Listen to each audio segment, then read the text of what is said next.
We enrolled him in a private school for kindergarten for two reasons. The first was that we were going to have to pay for full-time kindergarten anyways, and the second was that the school we selected had cameras in the classroom and we would be able to log in and check to see how he was doing.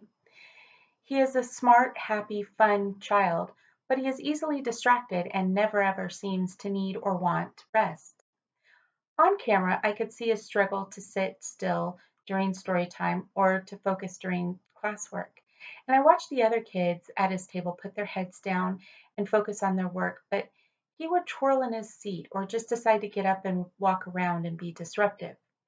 During the first 3 months of kindergarten, my son's teacher approached me daily with tales of interruptions, not following directions, inattention to details, and frequent outbursts.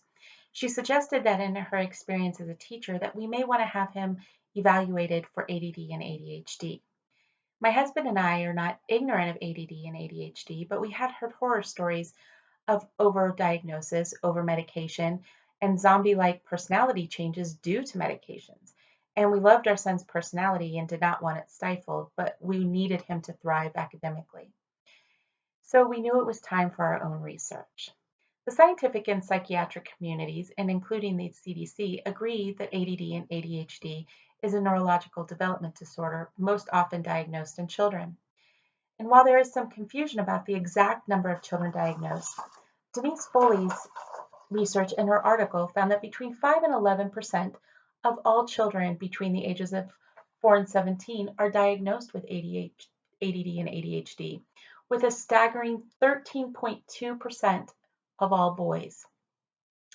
And it is estimated that 50% of all of these children are still affected well into adulthood. Now, ADD and ADHD is not a modern diagnosis thought up to explain away unruly behavior or bad parenting. There are descriptions of it as far back as 1798, when Sir Alexander Crichton described it as a mental restlessness in a chapter named Attention in his book. He described in this disease of attention, if it can with propriety called so, every impression seems to agitate the person and gives him or her an unnatural degree of mental restlessness. People walking up and down the room, a slight noise, the shutting of a door, a slight excess of heat or of cold, too much light or too little light, all destroy constant attention in such patients, inasmuch as it is easily exited by every impression. Crichton suggested that these children had severe problems trying to calm their fidgets, but they were unable to do so. Later, in 1902, Sir George Frederick Still had a series of lectures called the Gustolian Lectures, where he spoke about his research with childhood diseases. And he specifically spoke about his research with 43 children that had problems with sustained attention and self-regulation, that in his words were often aggressive, defiant, restless, resistant to discipline, excessively emotional, and they failed to learn from the consequences of their actions, though they were intelligent. And he called these a moral defect, but not of the environment of which they live. And this early research is started the basis of modern diagnosis. And according to the CDC, there are three types of attention deficit disorder, or ADHD. Predominantly inattentive. There are 9 main symptoms, but a few are making careless mistakes, having trouble multitasking, not listening, being forgetful, and avoiding tasks that require mental effort.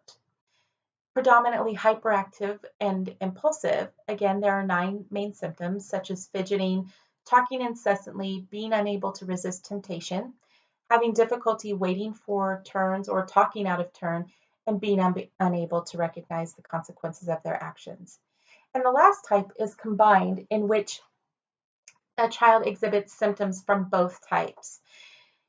Accurate diagnosis is not something that happens quickly. The child's pediatrician or a mental health professional will meet with the parents and child for evaluation and also give forms and questionnaires for parents and any other person that happens to have daily contact with the child to fill out. This is to get a good feel for the child from as many perspectives as possible. In my son's case, there were 6 people in addition to my husband and I that filled out the questionnaires. After the evaluation of the questionnaires, the child must exhibit at least 6 symptoms in the opinion of the medical professional that are in severity enough to warrant a diagnosis. Parents may be at a loss after diagnosis, but there are treatment methods. The CDC acknowledges three main types of treatment: behavior therapy, medication, and natural methods. Now, natural methods are mostly anecdotal and may not work for all kids. These include giving children caffeine and cutting out food dyes and other additives, and focusing on proteins and fresh foods. Medications can be effective, but the side effects often scare off parents as they can alter the child's personality. Now, behavior therapy that reinforces positive behavior, as well as assisting parents with parent training skills and establishing parameters that are child specific, can be effective, especially if utilized early on in the diagnosis. The CDC does not endorse specific treatments, but does feel that behavior therapy should be tried before medication. And if it is not successful on its own, then used in conjunction with medication. There is not a cure-all or short-term treatment for ADD and ADHD, and children want to please and are just as frustrated as parents by the negative behaviors and encounters with friends and family. But by utilizing some or all of the treatment options noted by the CDC, it is possible for the child to learn to modify some of their behaviors and how to manage them in the long term.